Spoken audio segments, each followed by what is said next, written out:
if it could be not only used, you were talking about using it for medications and why certain medications work on some patients or have a different effect on other patients. What about the disease itself? Is there any way that there's a phenotyping involved there? Like this virus, it just seems so random.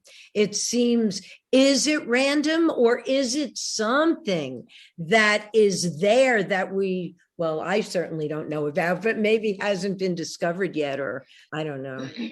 Well, certainly, of course, it's majority of our work is focused on different type of disease, and like we know, lots of genes associated with the type 2 diabetes we already know, and type 1 diabetes we know is there's some certain genes on your chromosome 6 is highly associated with that. And when we talk about the COVID-19, of course, we did lots of study on COVID-19. And one interesting study, we call that, what we did is like, at the very beginning, because we don't understand what COVID-19 looks like. It's this unknown disease. And we gradually collect some information from patients who test positive. And we also have some patients came into the hospital and test negative. So what we did, informatically, and we can compare their present symptoms. So that will help us to gradually understand, is there any unique symptoms strongly associated with the COVID-19 test positive? So we recently got a paper published.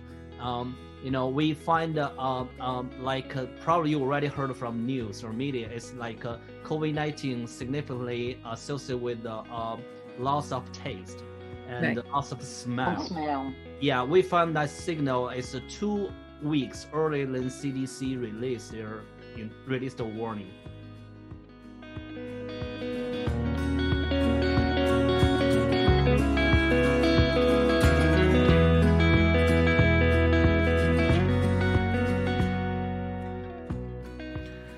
Hello, and welcome to Informatics in the Round, a podcast designed to help everyone become part of the dialogue about topics in biomedical informatics.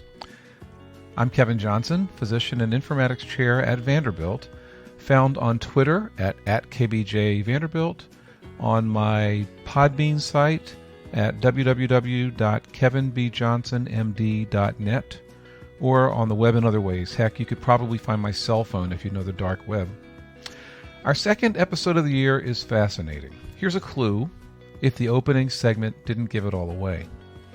What do phenotypes, COVID, cancer, Spiderman, and Jurassic Park have in common? See if you can answer that at the end of this episode. If you can't figure it out, go to our website and I'm sure I'll leave you a better clue there. We welcome back Shannon Rich, who is a regular and a constant boost of energy and cynicism. Jane Bach also returns for this episode, a well-known and really terrifically insightful songwriter. And she sings a great song that actually hints at one of the subtexts of this conversation. Wei QI Wei is a national expert in phenotyping, which is essentially the science of using analytics and natural language processing to uniquely identify subgroups of people in a medical record system who have specific defining characteristics. By the way, you know how on our phones we have to say things like excuse the typos? Well, please forgive any pops or extraneous noises in the world of the Zoom recording, present recording included. We're planning to upgrade our audio soon. Of course, once we all get vaccinated, we'll make sure that we can all get face-to-face, which will be even better. So as a reminder, I love feedback. Please message me on Twitter at KBJVanderbilt, or leave me comments on my Facebook site for Informatics in the Round, or on my Podbean site. I am waiting for your ideas. Well, let's get to it. This is going to be a lot of fun and a little bit scary. Hope you enjoy.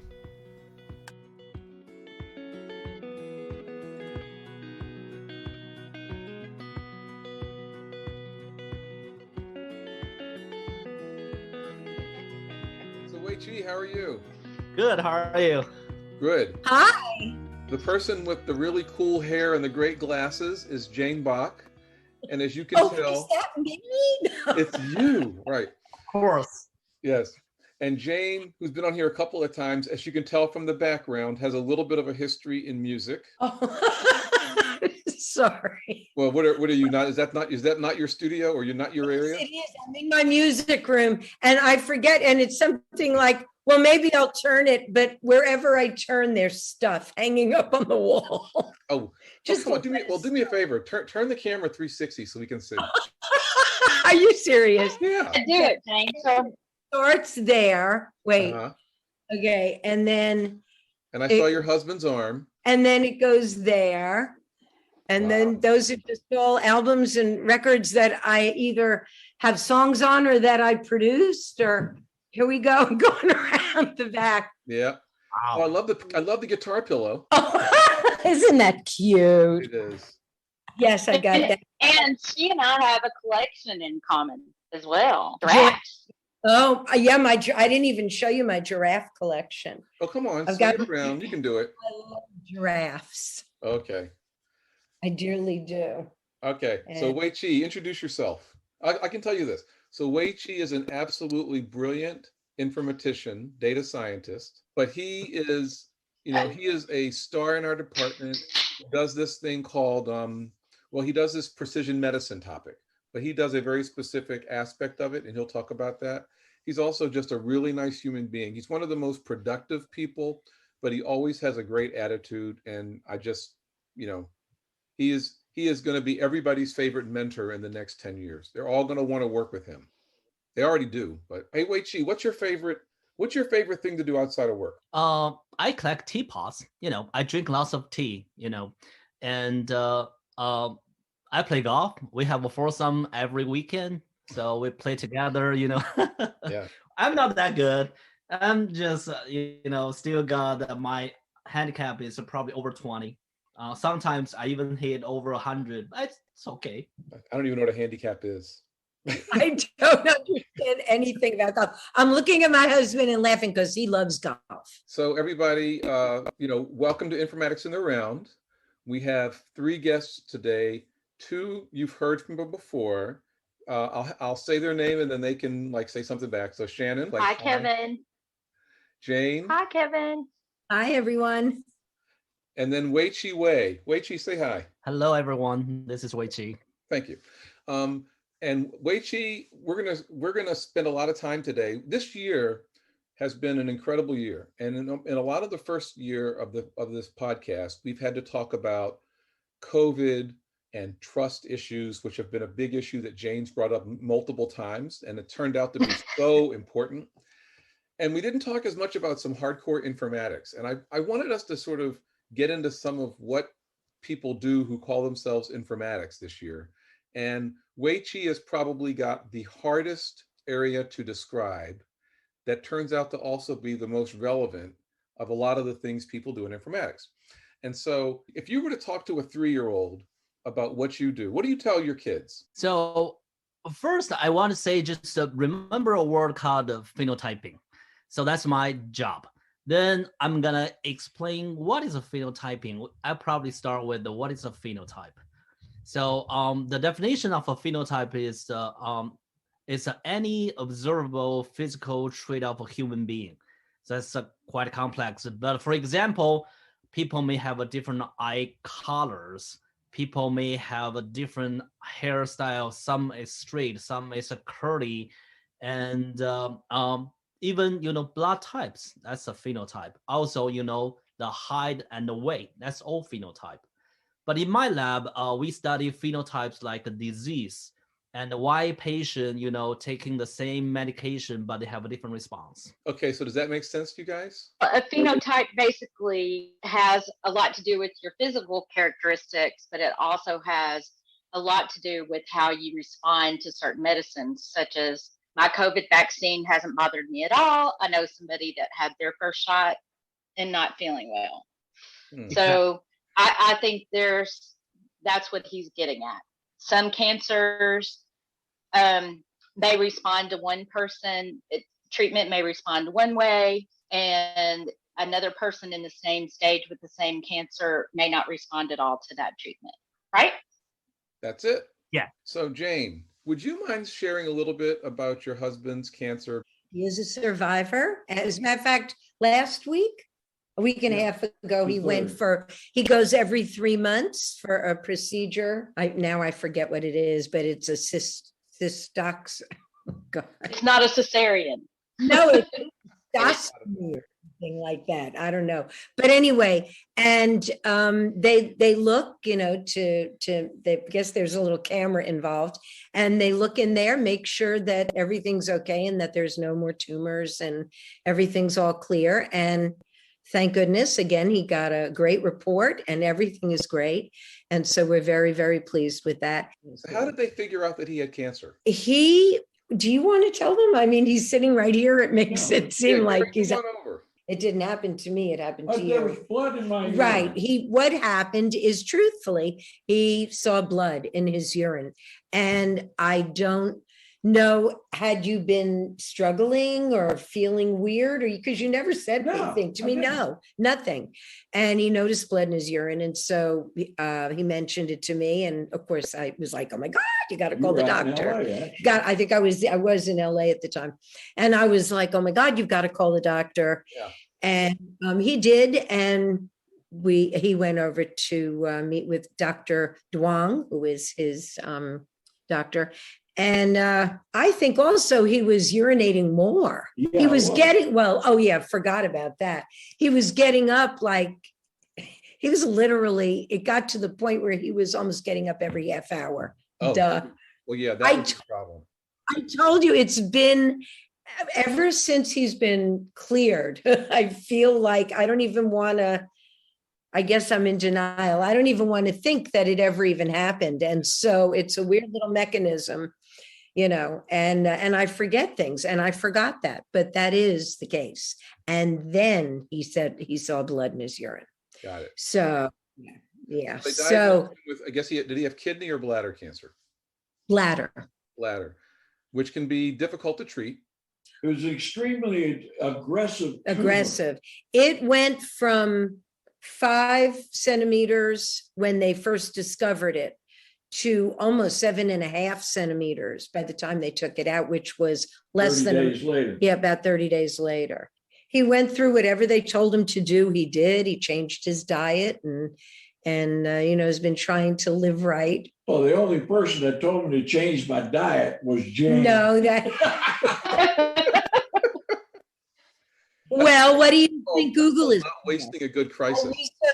Everything. I researched everything, and what the best foods for each cancer, that you should eat, that are rich in whatever nutrients it is that you need for that particular cancer. And so, yeah, what can I tell you? So Wei QI, when people get cancer and there's multiple treatment options, how does that relate to this whole phenotyping conversation? Yeah, let me give you an example. There's a very classical example in cancer space is mercaptopurine, or people call that 6MP. So that's a special medication designed to treat acute leukemia. It's a very bad cancer. And the problem of the medication 6MP is it may damage bone marrow for certain patients if the patient, they don't have a special enzyme called the TPMP. And actually, this is not rare. Based on study, it's 1 out of 300 people in the globe population, they don't have a sufficient TPMP. So therefore, to understand the relationship between individual's TPMP gene will help us to adjust the dose for the medication, so we can avoid some very fatal toxicity. So let me go back and ask you a question. And Shannon, jump in anytime you have something to say, because I know you do.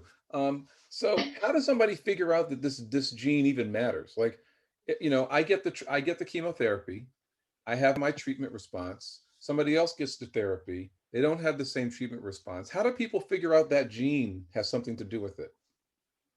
Well, there's a very classical traditional study design will be like a genome-wide association study, or called GWAS. So the idea actually is to compare people who got the cancer and who don't have the cancer, and screen their genome, see whether or not there's a big difference. So that will help people to identify, some gene that's potentially that will increase the risk or lower the risk of a certain disease like cancers.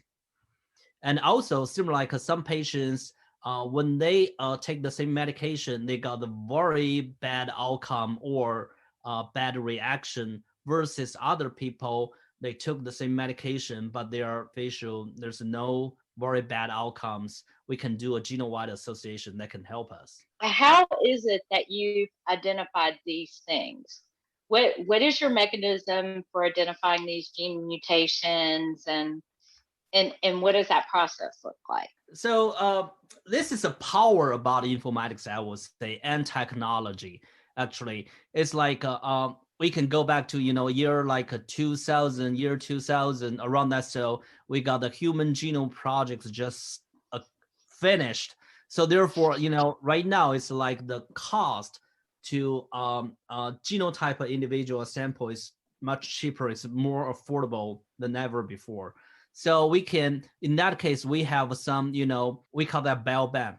Biobank means we have their blood samples that can link back to their medical records. So we can do very interesting study efficiently. For example, in the biobank, we have let's say 500,000 individuals' medical records. We can identify who got certain disease. We can use others who don't have certain disease as a controls. Then we can just compare their genome. That will help us to identify some genes associated with the disease. So Jane, have you ever heard of a biobank? No, this is I'm sitting here and listening to this. It's very interesting. It's funny because I'll be like, oh, I don't know what he's talking about. And then all of a sudden it's clarified. I do understand what he's talking about. A lot of it is a little bit over my head.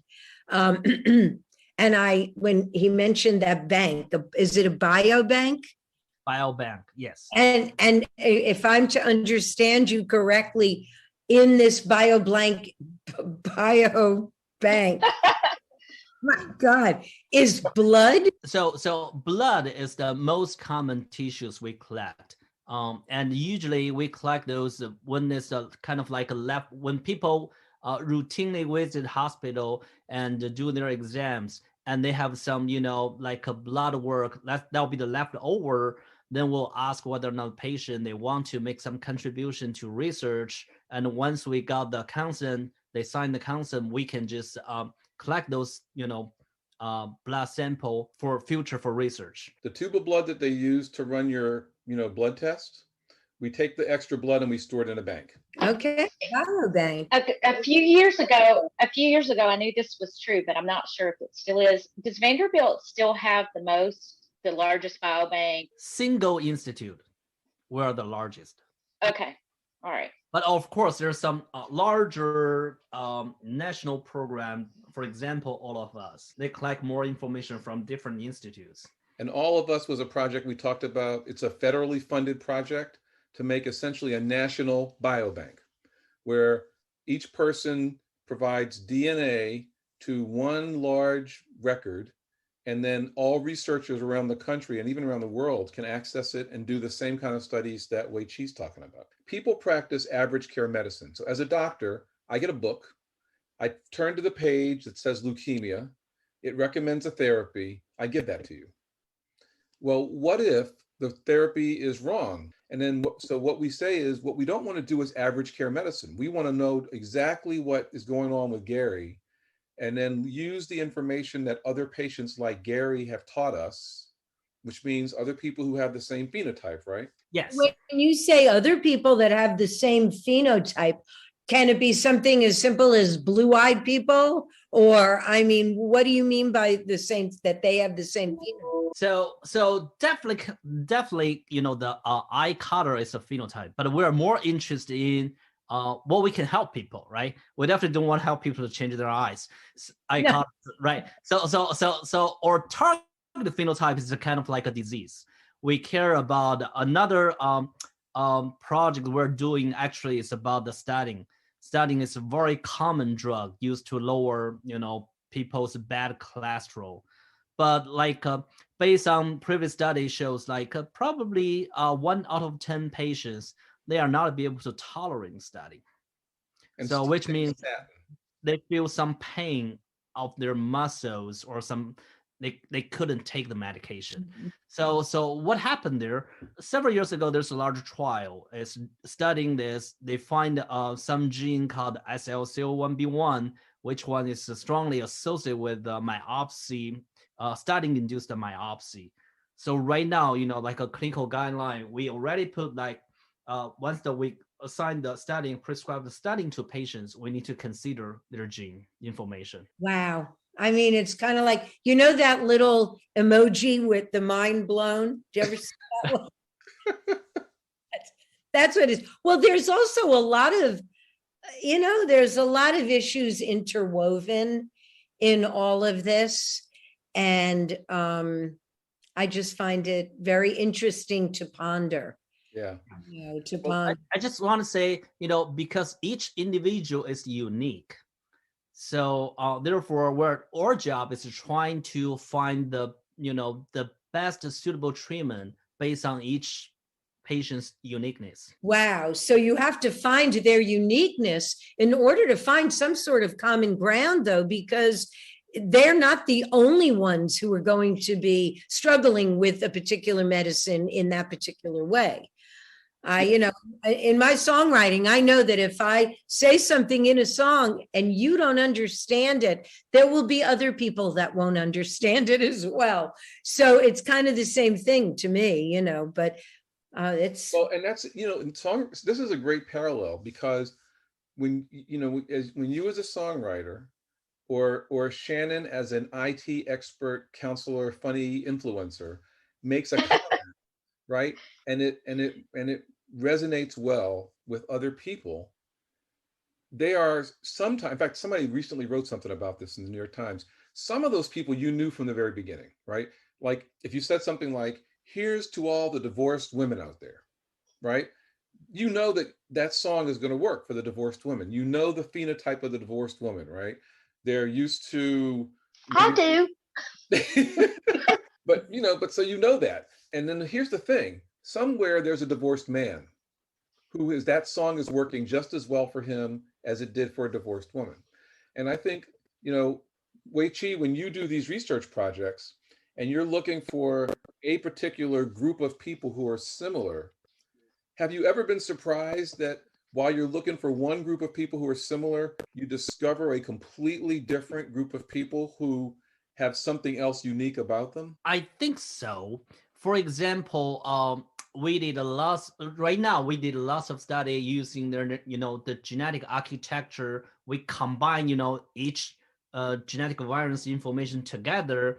We call that a polygenetic risk score. So what is a polygenic risk score? So we already talked about what is a GWAS, right? It's a genome-wide association study. So we usually, once we got a big GWAS, we will find lots of genetic variants associated with a certain disease, the target disease or the target phenotype.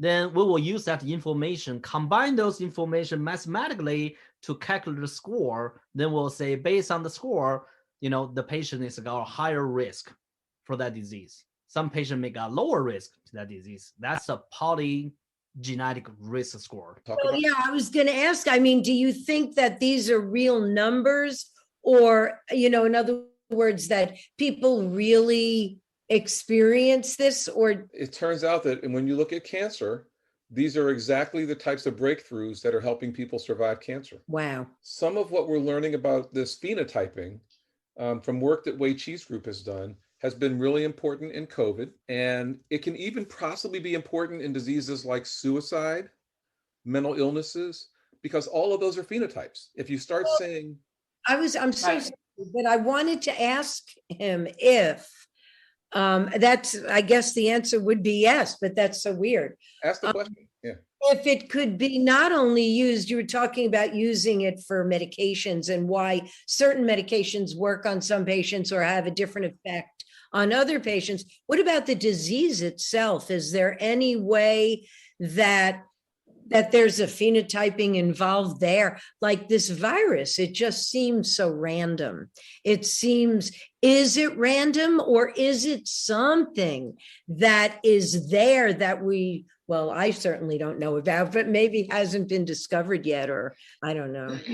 Well, certainly, of course, it's majority of our work is focused on different type of disease, and like we know, lots of genes associated with the type 2 diabetes we already know, and type 1 diabetes we know is there's some certain genes on your chromosome 6 is highly associated with that.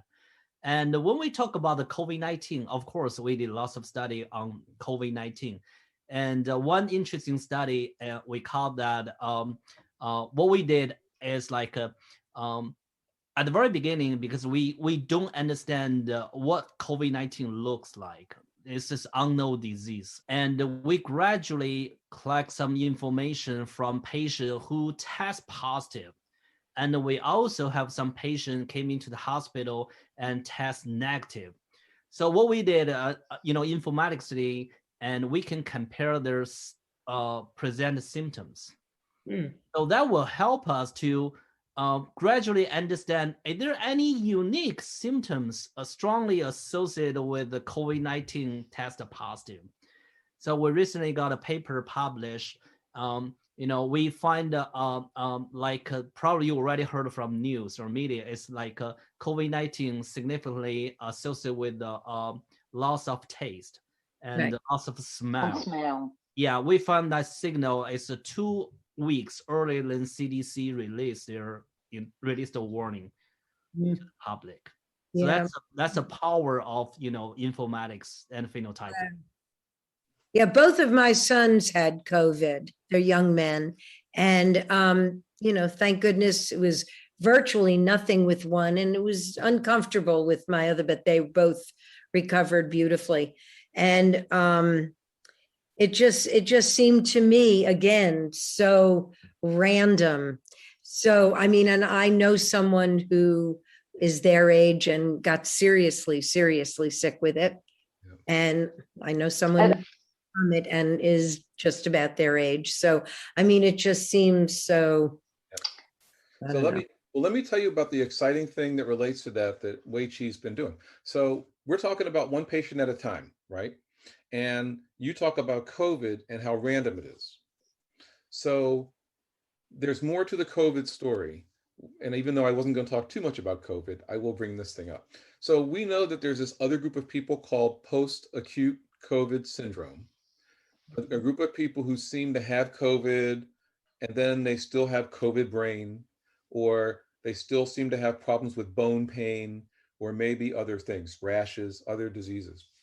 And we still don't know what makes certain people likely to get that and which ones, can't. So if you had to do this the way that Wei QI does the research he usually does, all you would know is that for any one patient who came in, we could do these studies and we could figure out what's going on with them. But what if you could go across every single patient in the entire Nashville area and call them and say, you are at risk for this and this and this from COVID, and you are not at risk from this and this and this at COVID. In other words, what if we could do a phenotype that was a COVID risk phenotype for every single person at Vanderbilt? Would that be useful? Absolutely. So you're saying a phenotype which would be what you are at risk for, but it's a risk, right? It's not that you won't get COVID, it's the type of reaction you'll get to COVID or the way the COVID affects you? Yes, it's challenging, but it's possible. When I say challenging, it's because COVID is different from other common disease, because we already accumulate a huge amount of data for certain common disease like CVD, even different type of cancers. But COVID-19 is relatively new in our data. Nobody understands that and yet. And we have a very, compared to other disease, we have a very limited number of patients information for us for analysis. But once the data got accumulated more and more, yes, it's very, very possible. One of the questions that that I really had, we haven't even come to, but I want to because it's in the news right now. Go for it. The CRISPR. Yeah, I just heard them talking about that this morning. So, Wei, is any of your work involved in that? And what are your concerns? Is that about the gene editing technology? Yeah, right? CRISPR-Cas9. Yeah. So number one, that's not my expertise, and I don't know too much detail and about the CRISPR technology at this stage. That's a very promising technology that can help certain people with some serious genetic problem. And of course, there's lots of ethical concerns and who should do this under the procedure and how to do that. I think that's beyond my knowledge to answer that. But are they building off of the human genome work that you've been involved in and off of the phenotyping? Because to me, it sounds like they had to have that as the base level to go forward and actually manipulate genetics. Yeah, there are more. Right? There are more on the genetic side. It's kind of related, meaning, so sickle cell is known to be a one gene mutation. Okay, it's one. Actually, it's even smaller than that, right? It's one DNA nucleotide replacement. Okay, and so if you could edit that one nucleotide and fix it, you could stop what is also a very bizarre random illness, because many patients with sickle cell disease, not many, but a large number of patients with sickle cell disease have minimal symptoms.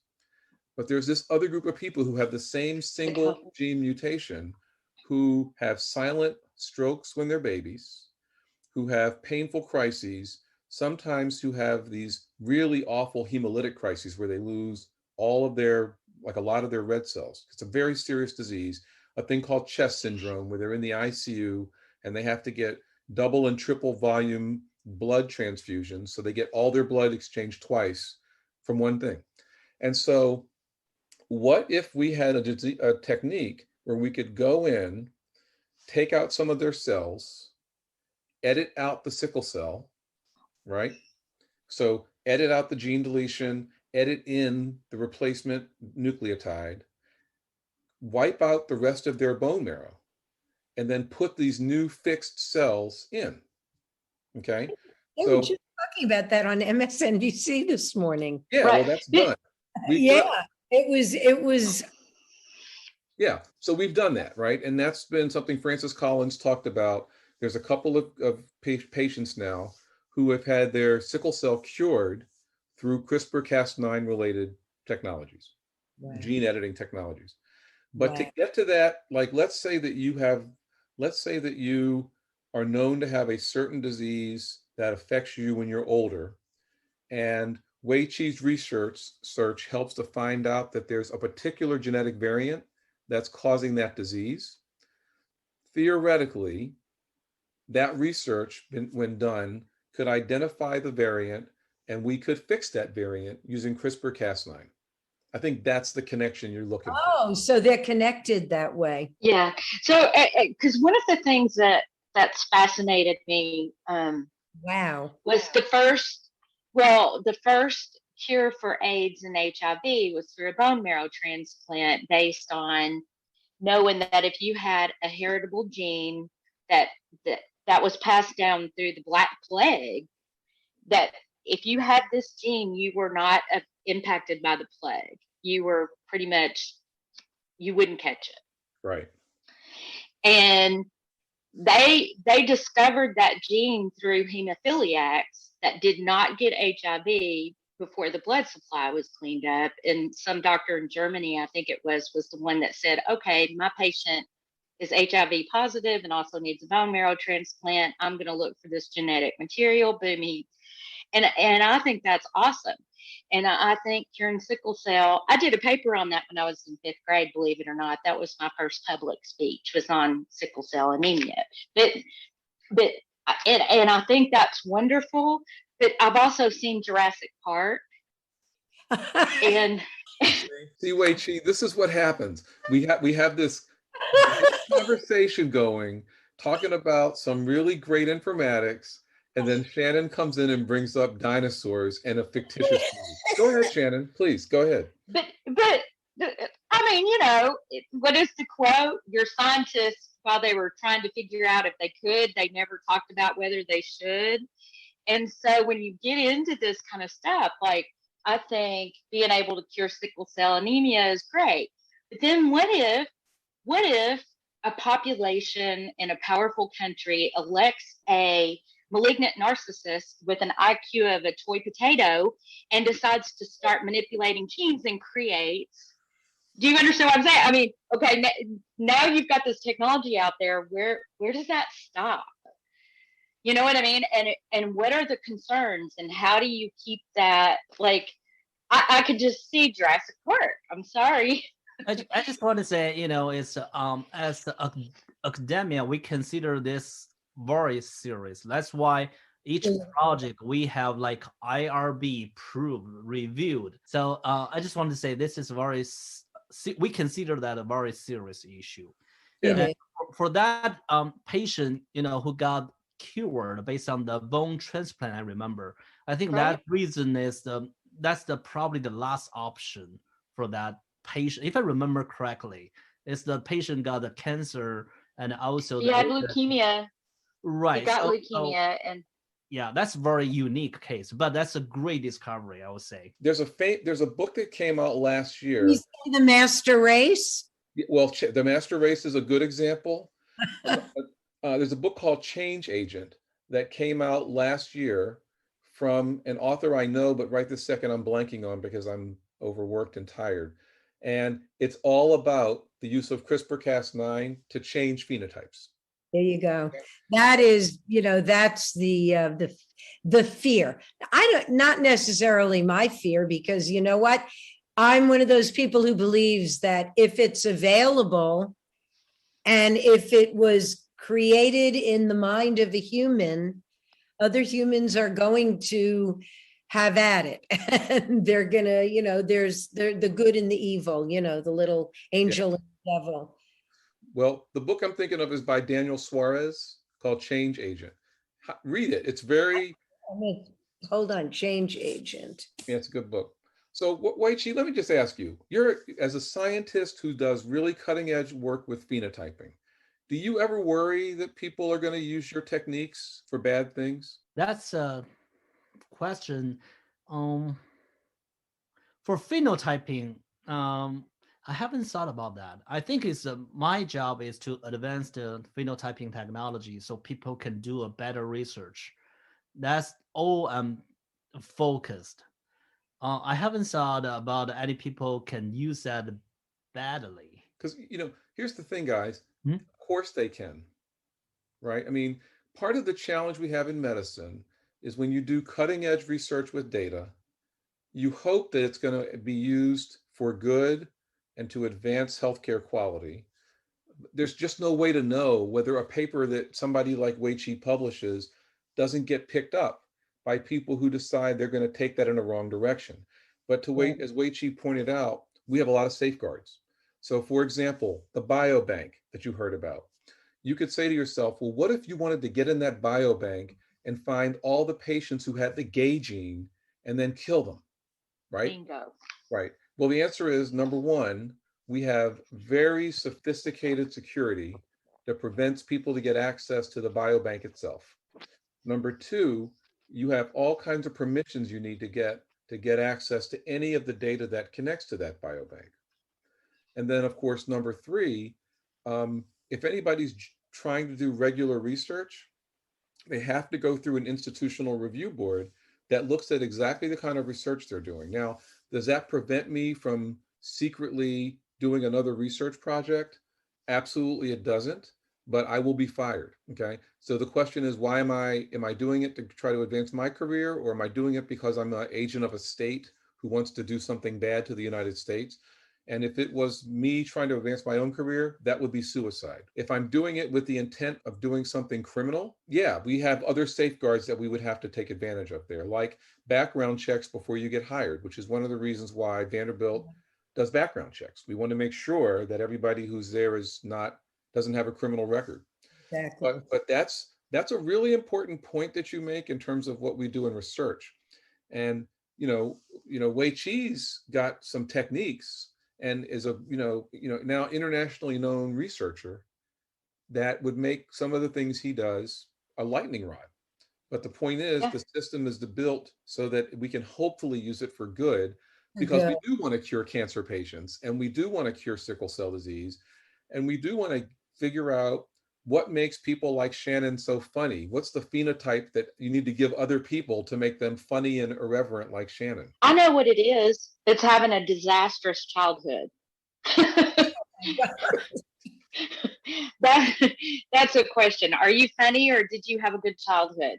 Oh my gosh. The other thing is, we know that there are certain environmental areas. There's been a belief for a long time that patients who are obese have changes in the genetics of the organisms in their stomachs and in their lining of their GI tract, called microbiome, but also that it's possible some of the foods we eat affect our gene expression in our body. Oh, Wow. so like it's my jelly beans and not the. It's possible. I mean, and so, a part of the work that people like Wei Qi does, because he's mostly talking about the genes you were born with, also called germline, but there are the genes that patients with cancer have, which are called somatic mutations, meaning a particular part of the body. And then there's this third thing, which is epigenetics. Your environment changes your genes, and that's epigenetics. Have you done any epigenetics projects, Wei Qi? No, I haven't. Yeah, I haven't. Microbiome would be, a very interesting topic. Yeah, I haven't done any epigenetic study. All of that genetics, as it turns out, is a part of your phenotyping.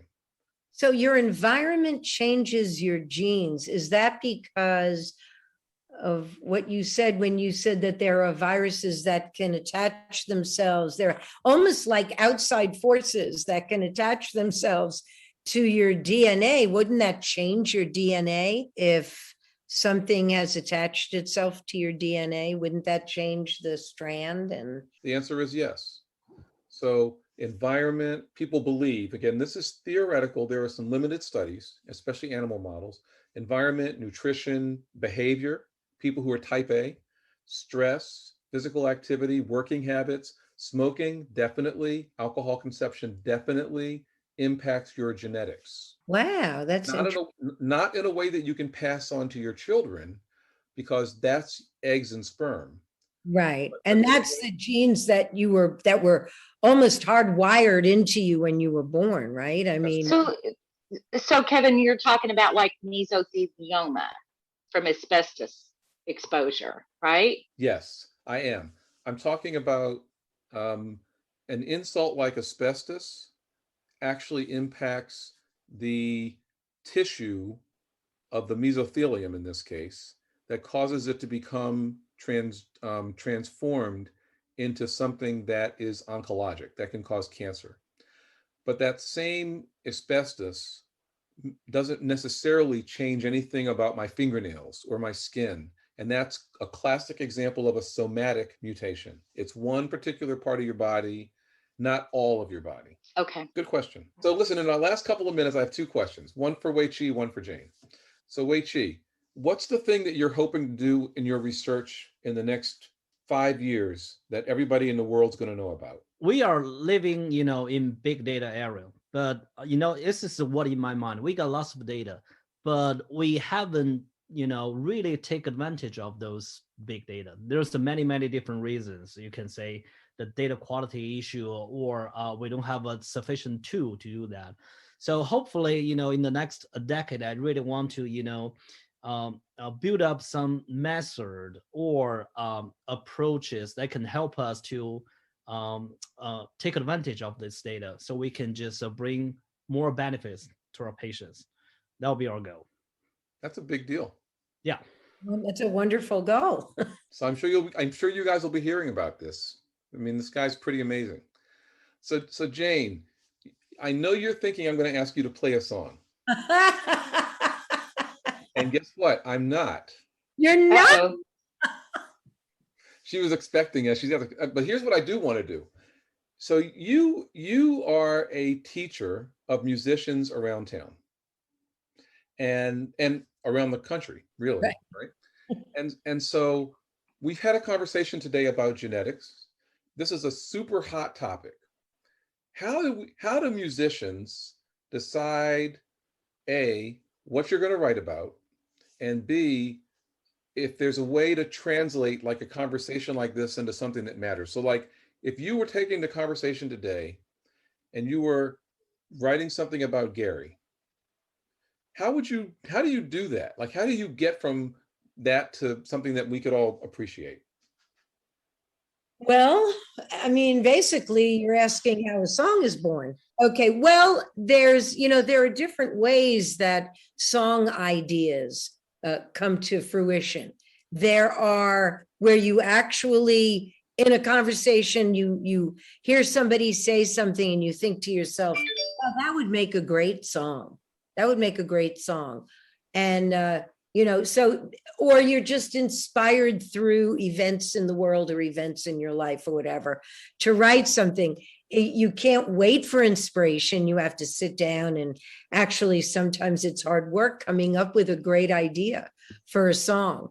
And I was going to play a song. I practiced and everything. Okay, you can play a song. But before you play the song, let's write like the smallest little.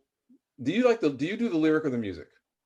I do both. Okay, let's do the smallest little song about phenotyping. Oh my God.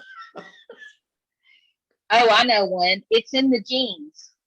It's in your genes. Yes, right. So do we start with the hook? Do we have to start with the hook? Well, what would the hook be? Well, I don't know. So I'm going to start with Wei Qi. If there was a song about your work and there was a thing that everybody was going to start saying around the country about your work, what would it be? What's a hook? What's a good phrase that you would hear a song say? I would say everybody is unique. So, we should get some unique treatment. Don't make me like her. Call the song unique. Okay, so unique. To me would be the hook would be unique. I don't know where you're going with it or whatever, but I mean,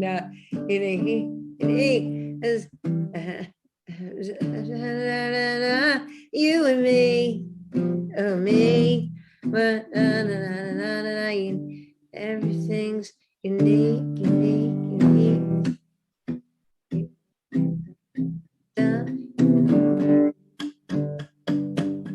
So what are you going to say about, give me, come on, what are we calling this again? Forget the word unique. You were talking about phenotypes and, you need to include the words that, that you're going to be singing about that tell the story.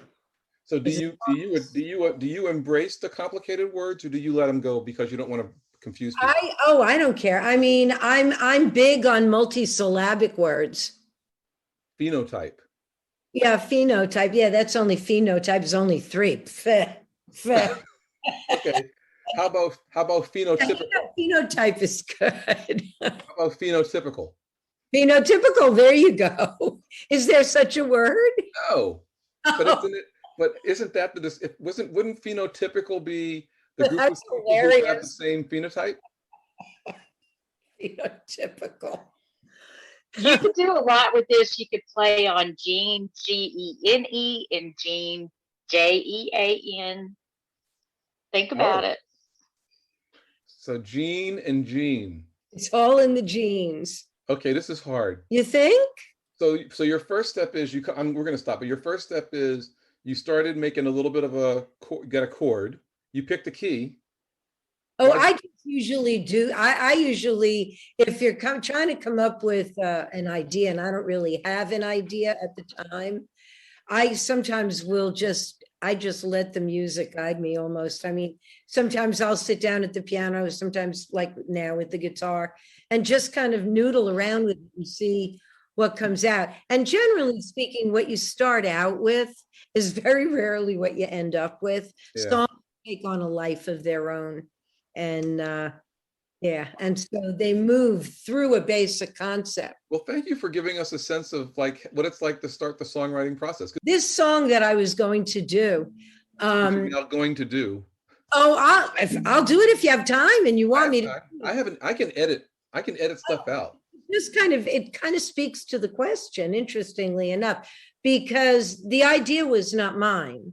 The idea was a friend of mine, and we were talking about, well, we write together, and we were talking about ideas one day, not in a writing appointment, just talking about ideas. And I said, this was right after the incident at Lafayette Park, where the protesters were peacefully protesting, and he sicked, the tear gas and the army on him. And it just, when something fires me up, I can't let it go, and I have to write about it. And she came up with this idea of I am one. This was her idea. And I said, you're one what? And she said, well, different people, I'm like all these different people, but I'm one, she said, I don't know where to go with it. So I'll play it for you. This is, do. Okay. Let's see. I'm not in the greatest voice right now. I can tell you my voice is in the basement.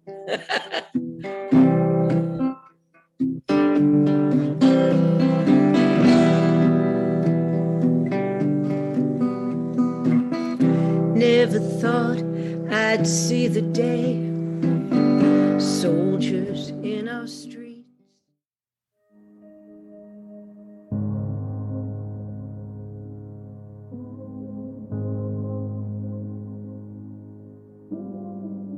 Never thought I'd see the day, soldiers in our streets, silencing the people who were marching for peace. Bridges crossed and bridges burned. You'd think by now we would have learned, but here we are, and history repeats.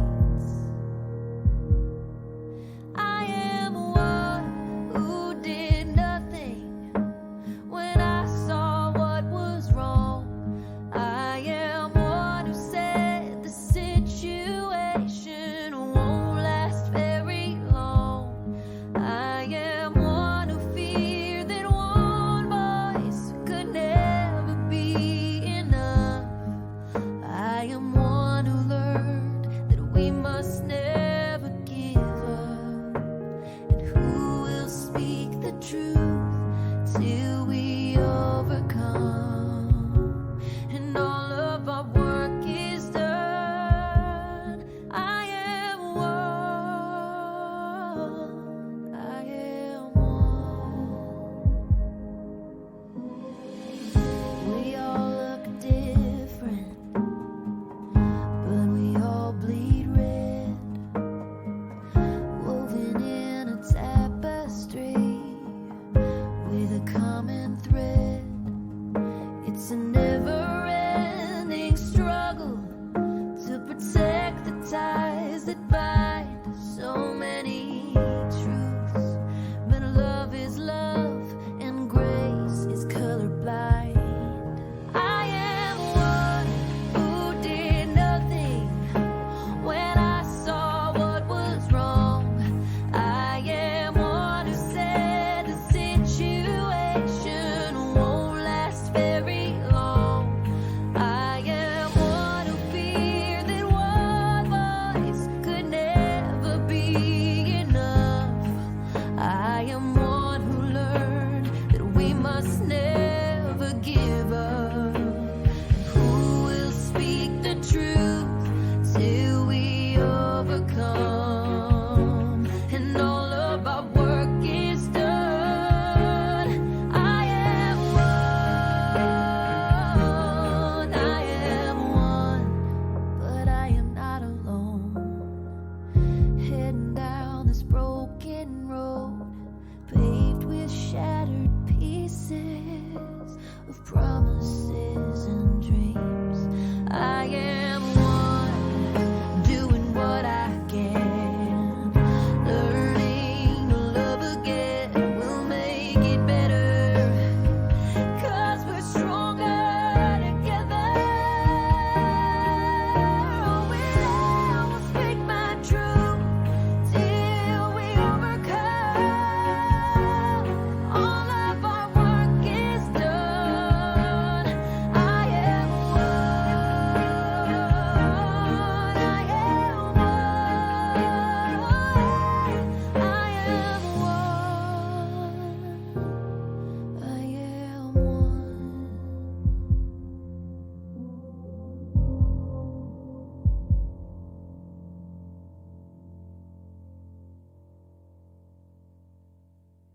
There we That go. was fabulous.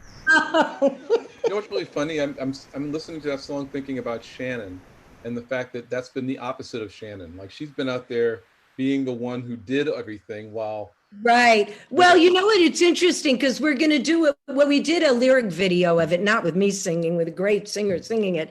And, but we want to do a video. And my idea is when it comes to the chorus, we have different people, you know, they hold up the signs, right? One person goes, you know, I did nothing when I saw what was wrong. And the other person holds up a sign and says, it won't last very long, you know, and each person, and in each chorus, they're different people, because the truth is there's a little bit of that in every one of us. yeah.